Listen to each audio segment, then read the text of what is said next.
In this video series, we are discussing how to reach out to others with the life of Christ. What a wonderful study this is. Remember, the gift of the life of Christ is the greatest and most far-reaching gift you can give another person. We will be talking with Brother Larry Krause in this video. Larry has been sharing the gospel with others since he was 14 years of age. He has spent the years that God has given him devoted to preaching and personal evangelism. For the past 22 years, he's been with the church at Katanning, Pennsylvania. He also works with the church at Camp Hill, Pennsylvania, spending 2 weeks with them each month. He and his wife have 2 children. Larry may be one of the most effective personal evangelists we have in our brotherhood today. He has put together a series of studies that he uses as he shares the gospel with others.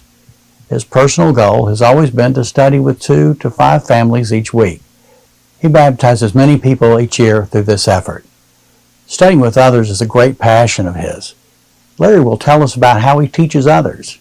He will give special attention to how he uses the life of Christ in reaching out to others. You will notice that he will study the way of salvation with people as he comes to the salvation insights in the life of Christ studies. Even after the one he is studying with is baptized, Larry keeps studying with that person, grounding them in the word of the Lord. Larry, to start off, we would love for you to share with us how you became a Christian. Really, it started with the life of Christ. And I was in junior high, and I went down to the library, and I just pulled a book off the shelf on the life of Christ. And we went to study hall period, and most of the time, I used to lay my head down on the desk and just go to sleep during study hall period. The teacher this time said, nobody is sleeping during this study hall. Everybody has to read a book. And so the only book that I had to read was the book I pulled out of the library on the life of Jesus. So I started reading that book, and I got really interested in it. And I finished reading that book. I went down to the library and got another book on the life of Christ, and I got another one. Until finally I read just about every single book they had in a library on the life of Jesus. And meanwhile, the kids in school saw me reading all these books on the life of Christ. They started calling me Preacher Man. And I said, wow, that sounds like a great thing. I think that's what I want to do with my life. And so looking at the life of Christ really was a big motivation, and to see how Jesus came into the world, see what he was looking at when he was 12 years old, being in the temple, seeing that this is the greatest business in the world, and all of that, it really motivated me. But anyways, I didn't know what to do to become a Christian. And I thought, well, I got to figure out what I need to do to be a Christian. So I started going to a bunch of different churches and denominations, trying to figure out which one I needed to go to and all that. And so my sister had gone to a vacation Bible school at the Church of Christ. And after the vacation Bible school, the preacher came down and studied with my mom and my dad and our whole family. And so then we were all baptized into Jesus. But it all started with that book on the life of Christ. We can imagine that in order to reach many people, there must be some planning involved. In your visiting others, how do you choose whom to visit? Do you mark out an area on a map and cover it? I really think that is a good thing to do. I remember some time ago we were visiting in a community where they adopted a street. And I think that is a wonderful idea, where you just take a street and you adopt it. And you go by and you visit those, maybe just go by and visit those people, say hi to them. Where they get to know you, they become your friend. So really that's what it boils down to, is relationships. I think bringing people to Jesus, 50 to 80% of it is relationships. So when you adopt a street or you take a section of a town that you want to really get to visit, it's building relationships up with those people where they're looking at you as a friend. Initiating conversations with people we do not know very well can be uncomfortable. This may be especially difficult when broaching the subject of religion. Our next question is very practical. How do you begin a conversation about Jesus with someone? I think number one is eye contact. And I think number two, you got to be at peace. You can't be anxious. You got to look at a person like you've known them all your life. Just last week, I was sitting down at a bench. I saw this guy who was about at least 30 feet away, Kevin sitting on the bench, and so we make eye contact. And he looks at me, and he says, "Do I know you?" And I look at his T-shirt, and I saw something on it. He had something on his shirt that I really liked. And I started talking about it. I said, "Hey, I like your T-shirt." And then I saw him pull in the parking lot when he pulled in. And I said, "I like also what you had on the car." He had a thing on the front of his car about Jesus being his Savior. And we began to talk. And pretty soon I asked him what church he went to, and we began to talk about the Bible. And then I started sharing with him about some things about the church. Well, that was one. That's not always. I remember I was standing in line at a gas station getting a cup of coffee. And I started talking with this guy who was standing in line to get a cup of coffee as well, and we began to talk. And I asked him, I said, "Do you live close by?" He said, "Oh, yeah."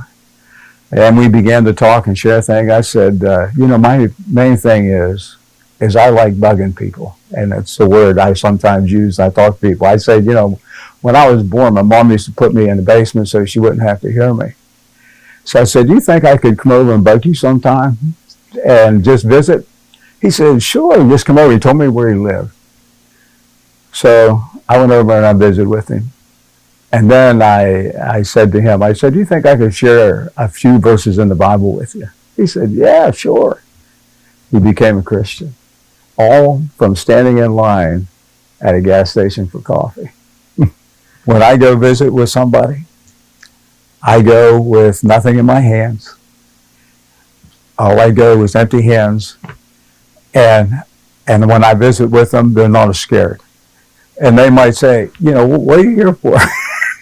I said, "I just want to come just to say hi to you." And I want to develop that relationship. Because I think if I go with this Bible in my hand, most people are scared of a Bible.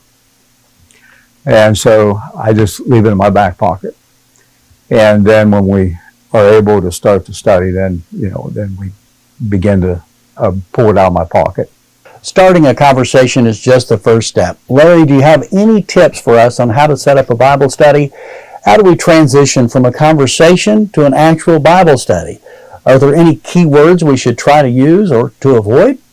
There's some words you need to remember, some words you should not use. One of the words people like is the word share. The words that we sometimes use is the word show. People don't like to be shown anything. But when you use the word share, they like that word. And so one of the words I make sure I use is the word share. In that conversation, let me also say this. I want to know their name. I really get and I use their name over and over in a conversation. So I will say, "Can I share with you a couple verses in the Bible?" Not show. Another word that people do not like, and it's a word that we oftentimes use, is the word study. Because it sounds like work. So I say, "Can I share with you a few verses in the Bible?" So it doesn't sound like I'm going to be with them all day. Because they are scared of the word study. Because they think you're going to be with them all day. They think the word study is something that's hard work.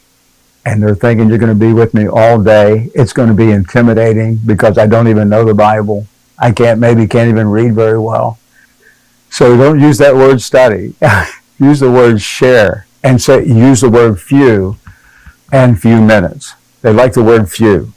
So if I say I'm just going to share with you just for a few minutes, a few verses in the Bible. And that way they know that you're not going to be with them all day. You're not going to take the whole morning and just going to read a few verses. I remember one time I studied with a guy that was very arrogant. His name was John Armstrong, the All-American boy. And he was waiting for me to come. And he was going to show me. And when I got there, we just talked. And I didn't show him anything. I let him talk and talk. And pretty soon, he ended up becoming a Christian. Every potential teacher at some point will need to think about how the study will begin. Larry, as you think about beginning a study, what is your plan? How do you incorporate the life of Christ into that study? I think everybody should have a plan. Like I say, when I go into somebody's house, I usually just have a blank sheet of paper, or I ask them to give me one. And I usually use their Bible. And if they don't have a Bible, I usually have them get their cell phones out, and we download a Bible on their cell phone. Because one of the things that most people have, they don't know the books of the Bible, don't know anything about the Bible. So I have them download this program. They can have the Bible on their cell phones. And then I show them how to use it. They can have the Bible be read to them. And so we have our game plan. So my game plan, number one, is I make sure they have a Bible before I leave. Number two, I know where I'm going to start and where I want to end. I know how much time this might take me, but every individual is different. We have to have a plan. And I think this program about Jesus, getting to build their lives on Christ, that's the number one thing. That has to be the number one part of the plan, is getting people to build on Christ and giving them that foundation. One of the things I oftentimes do, I'll ask a question. If you have some trees out in your yard and the wind comes through and blows down all those trees, what caused those trees to fall down? Well, they said, well, it was the wind. Well, I said, no, it's because we didn't have a good root system. I said, we're all going to have storms in our life, every one of us. And so what's going to happen if we don't have a good root system? We're just going to all fall. It's in our homes, in our marriages, in our children. So we have to have a good root system. The root system is Jesus. So we build on Jesus Christ. We build on his life. It will give us better relationships, not only with God, but with our mates, with our children, with people that are around us. But it has to be based upon Christ. During the study, we can imagine that the scriptures are the focal point. Brother Krause, can you tell us more specifically, how do you use the Bible in your study? I let the Bible do all the talking. And I try to get people to read the Bible themselves. And there have been times that I would go into somebody's home that maybe even has a low mentality, where they're not able to read. Or at least I thought they would not be able to read. I remember I had a couple people actually. I went into their home, and I always try to get them to read the Bible. But sometimes they're embarrassed to read because they can't read. And when they can't read, then I will read and I just ask questions. So I like to let them do most of the talking. I like to have them read the Bible. And I always look at myself as sort of like a policeman that's guiding traffic. And that's all I'm doing. I'm just guiding traffic. And I like to let the Bible do all the teaching. Not me. I'm just like God's little instrument, God's little tool that God is using. And I'm just sort of out there just guiding traffic. And I let them read the Bible for themselves. And I think one of the things when you're able to do that is that they get excited. One of the things I found out when you have people reading the Bible, because for the first time they're reading the Bible. And they're saying, wow, I can read this. And I can even understand what it's saying. And so I let them read it. All I do is guide traffic. As the study with someone continues, it is important to see that the person you study with is genuinely interested in Jesus. Our next question brings us closer to the heart of the study. How do you create conviction? I think one of the things that you have to do in create conviction, number one, you got to ask questions. And one of the things I also do when I ask a question, I want to make sure that they are going to get the right answer. I don't want a negative answer. If I see somebody just hesitant a little bit, I ask them a question, and I could tell looking in their eyes, they're not really sure. They don't understand what you're asking. They do not see what it's really about, and they're going to give you the wrong answer. And if they give you the wrong answer, they're going to defend themselves. And so what I will do, I will pause, and we'll go through those verses again.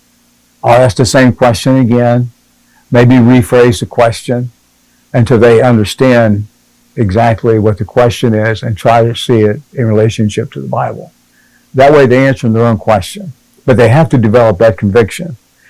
And once they develop that conviction, then I keep asking them the question, do you believe in Jesus? Do you believe in Jesus?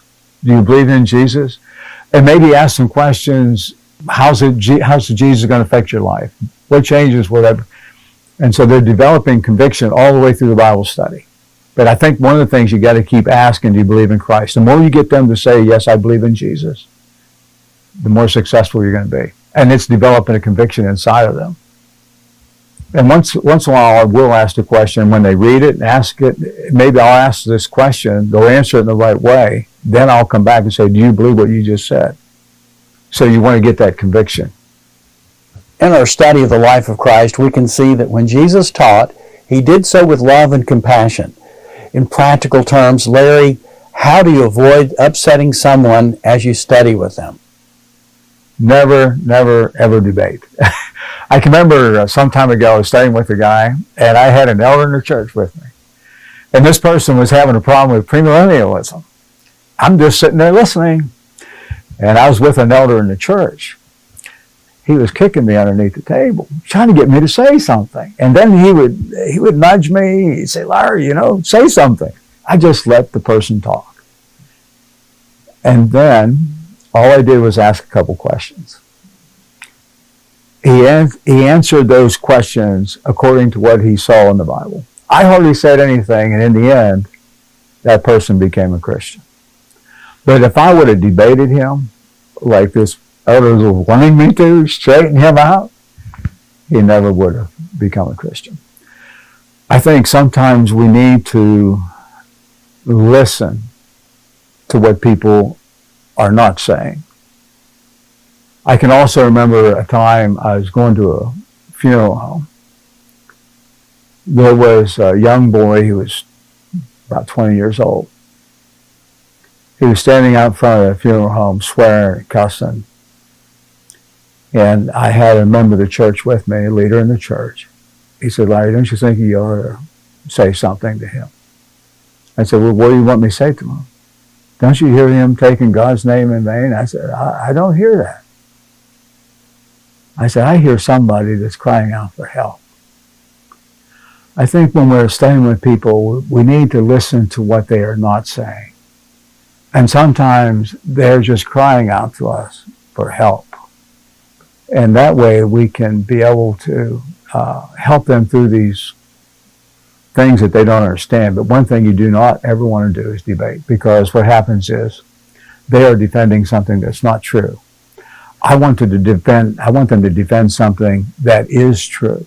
Now, once in a while, I'll become the devil's advocate, and I'll get them to defend the truth. But you don't ever want to debate with somebody, because let's just face it, everybody has a little bit of pride. Everybody wants to be right. And so you don't want to ever put somebody in a bad light. And so when you debate somebody, you've lost. And then if you allow the Bible do all the talking, you don't have to debate anybody. When studying with someone, it is important to spend the appropriate amount of time with them. How much time do you spend on each study? I don't go past an hour. So when I go in and study with somebody, or when we visit and share the scriptures, we laugh, we talk about their day, talk about maybe the problems that they're wrestling with in their life. I think it's important that you understand where they are and what they're dealing with in their own personal lives. And if they want to talk about it, let them talk about that. So, and that takes a little bit of time, but I'm still looking at the clock. So I don't go past an hour. On the other hand, if you ask me, do I spend a lot of time with them, I do spend a lot of time with people. And outside, just studying with them. So when I have a Bible study with somebody, let's just say, and I don't go past an hour, I will drop by another time during the week just to say, I just want to drop by and say hi to you.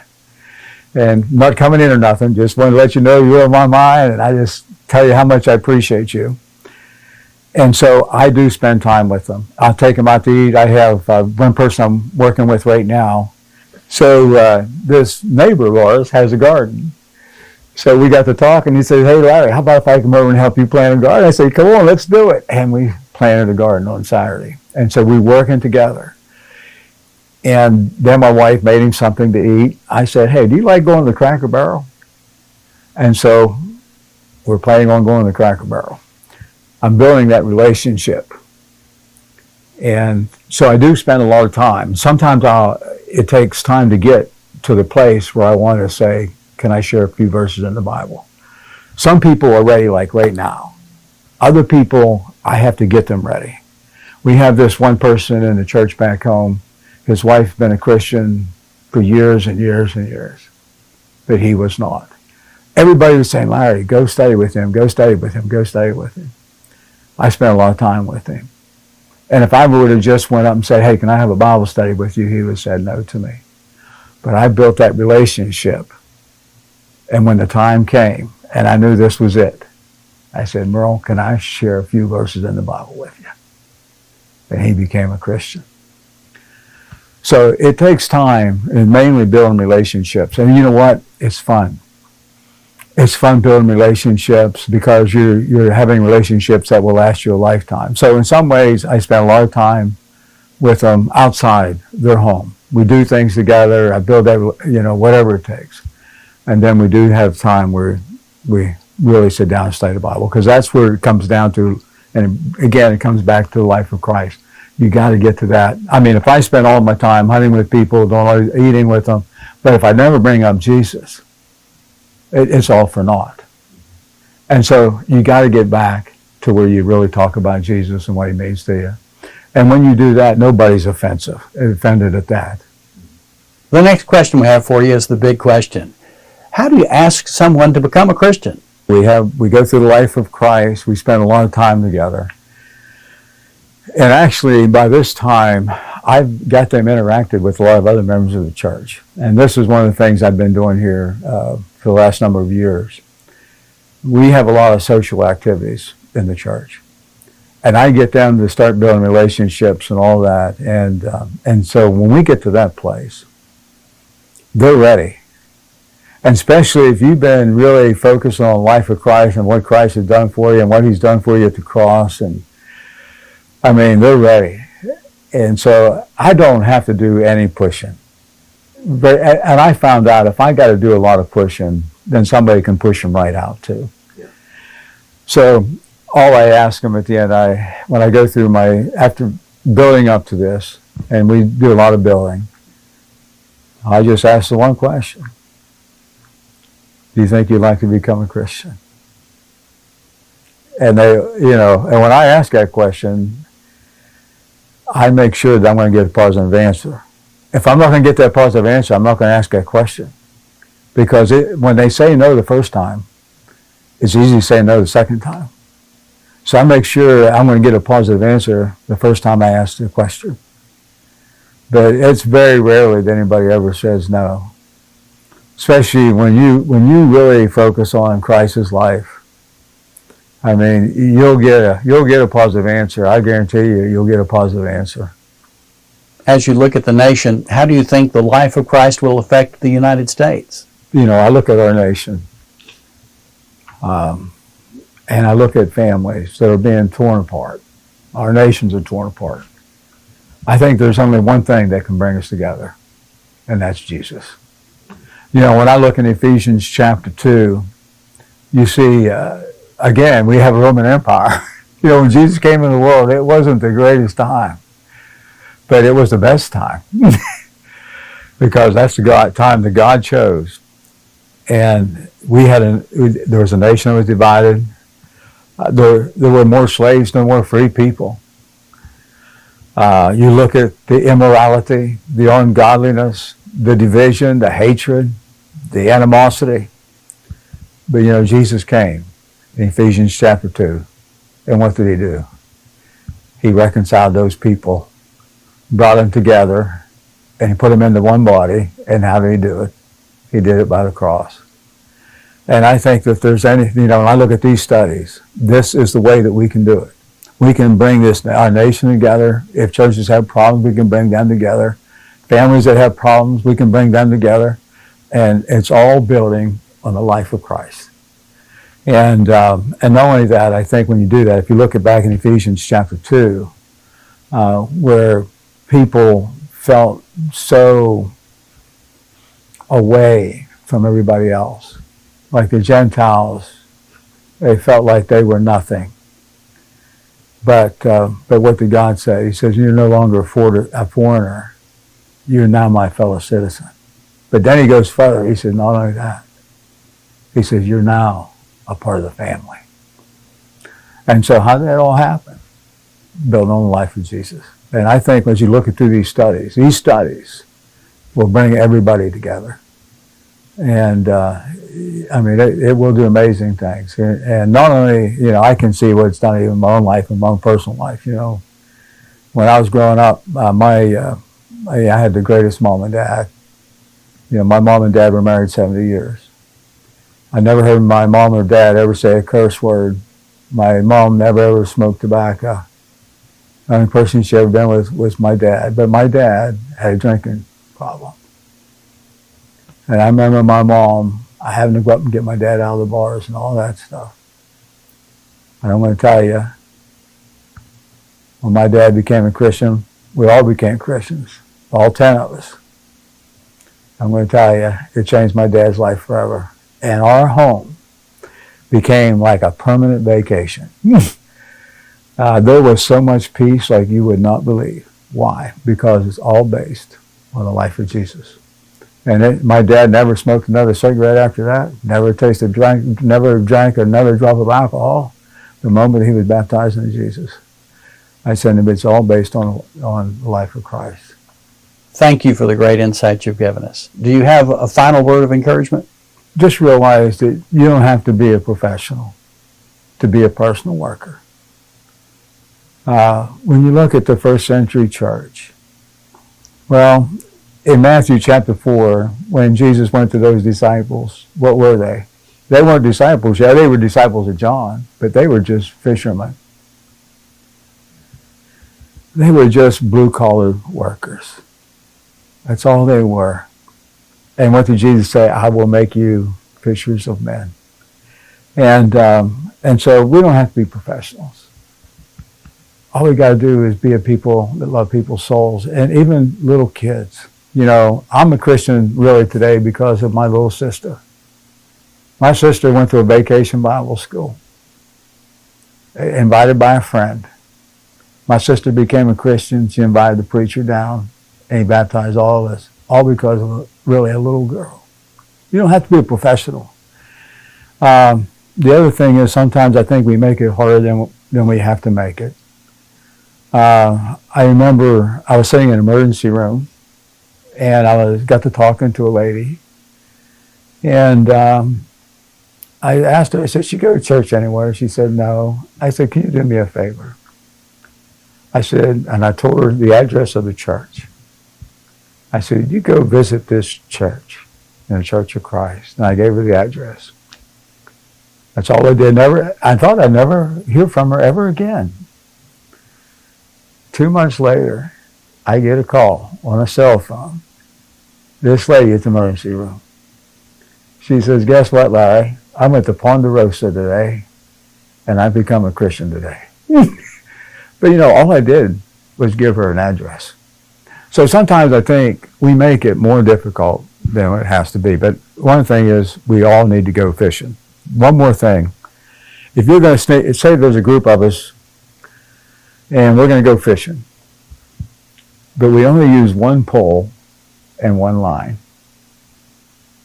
we might catch some fish, maybe a lot of fish. But you know what?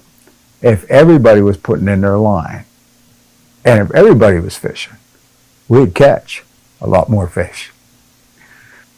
We would like to thank Brother Larry Krause for sharing with us about his experiences in personal evangelism. We believe that he has given us inspiration and instruction that will stay with us the rest of our lives. We will take to heart what he has said and make soul winning a part of our daily living. We want evangelism to have a place in our hearts from now on. Remember, the gift of the life of Christ is the greatest and most far-reaching gift you can give another person. Now, here's your assignment. Number 1. With your assistant teacher, practice teach a time or two. Be sure to take notes on what you've done. Write down questions you have and share these with the class. Number 2. Take some time this week to watch the video of David sharing the gospel with a student. Take note of how he teaches and interacts with the student. That's your assignment for the next class.